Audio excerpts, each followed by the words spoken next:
Daan-daang laang kawal o mga tinaguriang reservist ang muling nagtitipon-tipon kasabay sa pagdiriwang ng 37th National Reservist Week na idinaraos dito sa lungsod ng Butuan.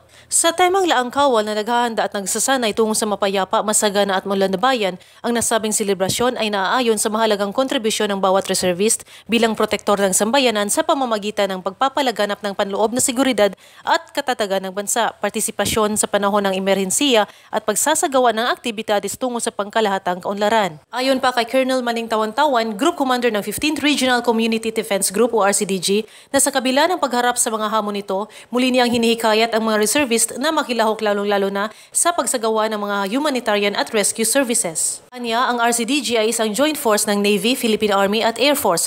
Inibitahan din ni Colonel Tawan-Tawan ang sinumang kwalipikado na sumali sa puwersa ng reservist kung saan sasailalim sa paghahanda sa pamamagitan ng lectures at pagsasanay hinggil nito. Kabilang sa mga benepisyo ng bawat miyembro ang probisyon ng uniforme, libreng panghimpapawid na transportasyon sakay ng C-130 at iba pang ayudang pinansyal sa mga aktibong miyembrong gumaganap sa kani-kanilang tungkulin sa serbisyo. Nagkakaroon tayo ng mastering among reservists.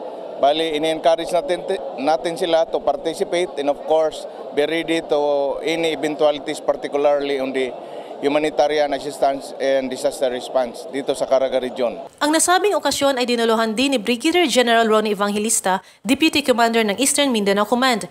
Ayon kay Evangelista, ang presensya ng mga reservists sa selebrasyon ay testamento umano na sa kanilang makabuluhang pakikibaka bilang frontrunners ng socio-economic development at maaasahang kaakibat sa pagtupad ng Armed Forces of the Philippines mission na may integridad, lakas at dangal.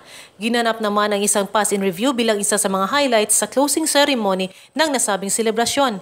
Para sa PTV4, ito si Venus L. Garcia ng Philippine Information Agency, Caraga.